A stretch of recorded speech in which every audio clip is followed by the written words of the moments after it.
The red pill is a very interesting thing. It's hard to swallow for most of the population.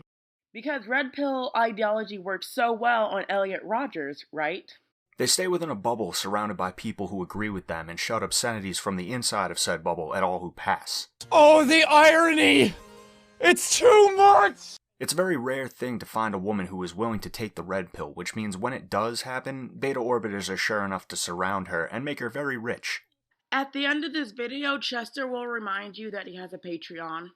I've touched upon why one shouldn't trust former feminists in some of my old videos, but apparently Chester doesn't believe that people change as they get older.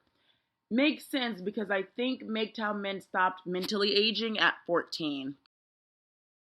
Keep in mind, I'm using 14 as a maximum mental age. Max. So 14-year-olds, please don't be offended. The average TradCon woman should also not be trusted on the merit of her being based and red-pilled from the start. TradCon women are still women with their own hypergamous nature intact. They just tend to own it. The actual definition of hypogamy is the act of marrying someone of a higher status. Chester is actually talking about gold digging, but he uses the term hypergamy because it makes him sound smarter. In the video that inspired me to make this video, Daisy Cousins opens up about her own nature while looking dead into the camera and more or less saying, yeah, what about it? By the way, he doesn't actually respond to Daisy's video, he's just whining about it. TradCon women are just as bad as feminists, but people tend to admire the honesty. I did a video about that comment. Check out my Chess Guy MGTOW versus conservative women video. Feminists will deny their tendencies. 38% of wives out-earn their husbands, and that's been a growing trend for decades now. You would think Chester would like feminism.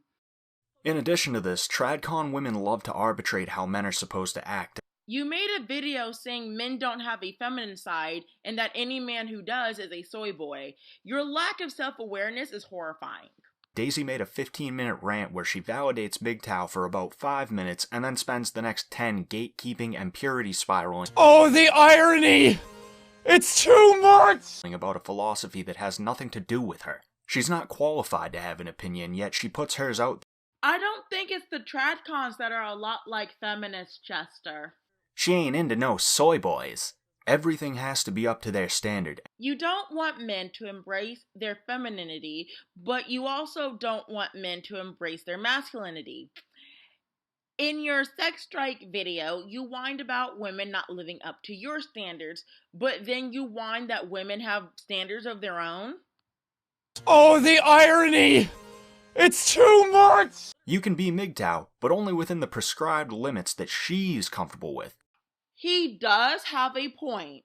Implying that women should be nothing but sex slaves will make people uncomfortable. Other than that, you're just a beta male incel who's mad he can't get a date. I mean, that would explain why you guys constantly talk about sex robots. You ever notice how both sides will use the term incel? Ever notice how Elliot Rodgers would use the term 80-20 rule and hypergamy? The left calls us all Nazis and the TradCons despise it, but they subscribe to the same exact tactics. You either agree or you're an angry virgin. Yeah, you either agree that women aren't your sex toys or you're a misogynist. This alone should tell you not to trust either side. I know, it's ridiculous. It's almost as if society says that men are not entitled to a sex slave. Neither care about men. Exactly. The only way a woman can show that she cares is if she becomes a man's sex slave. TradCon women have a habit of playing both sides, which has been brought up by other MGTOW in the past. They love the gibs they get from the beta orbiters, as well as the ability to vote without signing up for the draft. For anyone crying that I'm strawmanning, Chess Guy just implied that he didn't want women to vote anymore. He could have always suggested that we get rid of the draft, but I have yet to see MGTOW be against the draft. Not only do MGTOW like for men to be disposable, they want women to be helpless sex toys. You know, like in the good old days.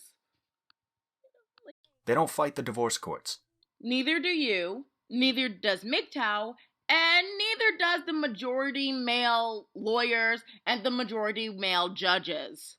They've never tried to conserve anything good for men or just society in general. Sex slaves are good for society, And women not being able to vote is also good for society. I can't imagine why people hate MGTOW. They tend to be good at something that gets them paid a decent amount of money every year, and due to their own self-preservation instincts, they adopt fiscally conservative views in a bid to not have their wealth redistributed. At the end of this video, Chester will remind you that he has a Patreon. They still want to be able to vote, even though they can't name a single way they've earned that right. Damn you, women! Be our sex slaves! In fact, the only time you see them fighting for anything is if it directly affects them, i.e. Lauren Southern making documentaries about migrants, because women are the main victims of the Islamic peace gangs. My apologies, I thought everyone cared about rape gangs. I keep forgetting that this is MGTOW, and MGTOW think their problems are more important than the traumas rape victims have to endure. That is also making me uncomfortable, Chester. Most importantly, though, they still try to control men through underhanded manipulation. Stop giving money to these females just because they do the right song and dance for you. At the end of this video, Chester will remind you that he has a Patreon. All you need to do is tell them something they don't want to hear, and they immediately become full-on feminists with the same sarcastic attitudes and lack of caring for people and opinions that deviate from their own. It's almost as if women don't want to be second-class citizens just because you can't get laid. Your feelings end where my rights begin. They're blithering idiots. Oh, the irony! It's too much! Don't elevate them to goddess status. We men must remember that they are second-class citizens. You'll never meet them, and if you did, there's a 99% chance she'll just be repulsed, view you as a pay pig, or just see you as another fanboy in a long line of weirdos, and it will only inflate her ego. Smarten up, guys. I hope you enjoyed this video. If you did, a like, sub, comment, and share would be greatly appreciated. I also have a Patreon if you'd like to donate.